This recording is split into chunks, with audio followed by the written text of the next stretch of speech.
Good afternoon, Colorado. Welcome to a Monday edition of What's for Lunch. I'm your host, Larry Hers, and today in studio, we have a little double bonus episode here. We have Zach here with both New Age Cheesesteak and Gnarly Mountain Cookies. Welcome, buddy. Thanks so much for having me. So we met about, was that 2 months ago now? Yeah, pretty recently. Yeah, he invited me down to check out his cheesesteaks on Arapahoe Road and a ghost kitchen. Mm-hmm. And I tried a few of them and ate them for days. And they even reheated well. They were freaking incredible. So I asked them to come on the show. And since then, you've had the cookies. So let's get into a little bit of your history first. Great. Again, my name is Zach. I have been in the restaurant industry a long time, close to 20 years now. I went to CU Boulder. Actually grew up in Pennsylvania, hence the Philly cheesesteaks. And been working all over town for quite a while. When I was about 25, 26, I opened up my first little pizzeria not too far from where we are right now at the studio. It's quite an adventure being in the restaurant world, but recently we kind of adjusted and I had kind of turned my thoughts and actions to doing the virtual kitchen. So it's a whole new thing. And why cheesesteak? Good question. So, over the last 10 years, we've seen, especially in the Denver area, we've seen so many of these comfort foods, as the chefs say, elevated. We saw everywhere from cupcakes, hamburgers, pizzas, all those great things. But really, nobody has really touched the cheesesteak. It has a certain romantic idea, kind of with the grimy, kind of grungy feel to it, the Philly thing. But we don't want to compete with that. It's a wonderful, wonderful thing. But we kind of teamed up with a chef buddy of mine who's worked all over the city, and we kind of elevated the cheesesteak. We used some nicer cheeses. We spent a lot on time kind of figure out which bread would work great. We used some really, really fancy ingredients. We have prosciutto, we used truffle oil, some really fresh arugula, and it all seemed to really blend well and created a pretty amazing sandwich. Are you getting pushback from Philadelphia people? Yes. Really? Yes. Because it's not. Really? It doesn't say traditional. It says New Age cheesesteak. The first line on my website announces that. I knew that was going to be one of the main critiques going into this was going to be that people fighting back against that traditional Philly cheesesteak. And again, we don't want to compete with it. It's a different type of sandwich. They are wonderful, but we did want to kind of use that structure and kind of create some really fun ideas. Kind of using what they were doing. So when did this start? The idea started years and years ago. I have about 1,000 concepts in my head that I wanted to do. And then with everything that happened, I had to close a bar that I was just open for 2 weeks with the virus stuff.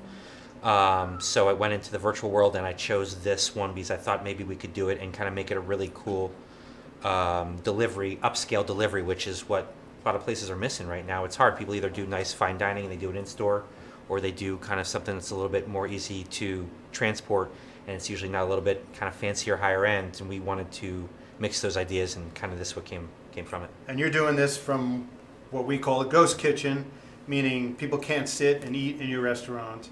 They can just get it for takeout or delivery, right? Correct. Yeah, the ghost idea is that you see it and it exists, but there's no real place to sit down, so you don't actually go into it.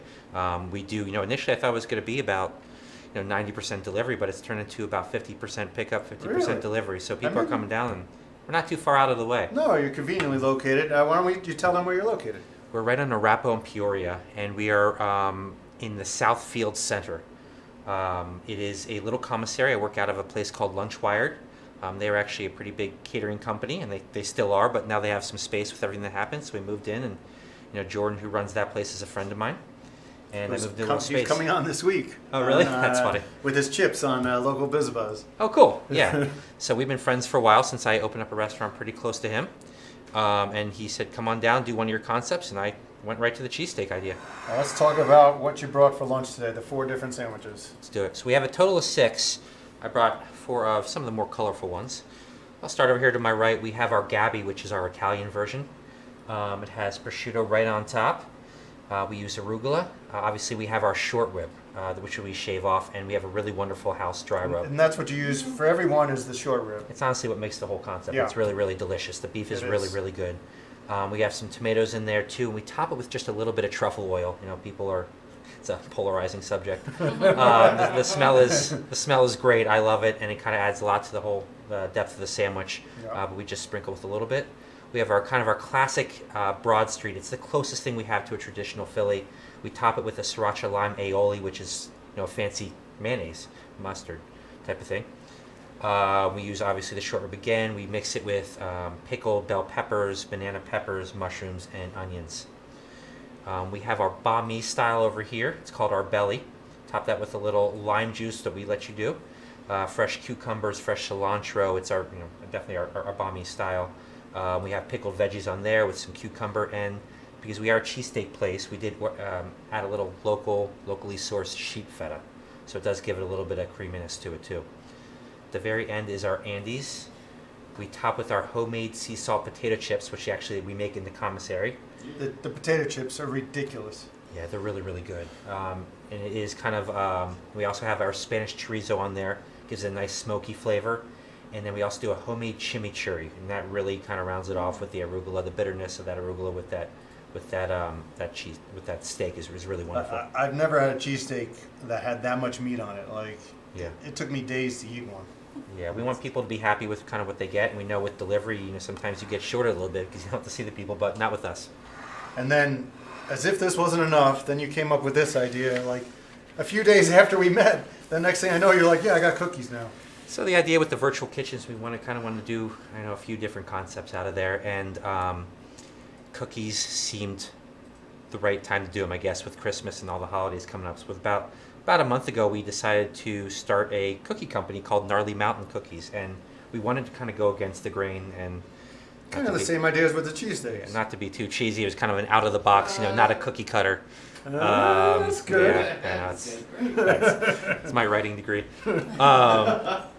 We have out of the box kind of flavors with the different shapes and sizes for our cookies. I really wanted to go kind of different. I really wanted to brand it Colorado-ish, and which it is. Hence the snowboarder and the gnarly mountain.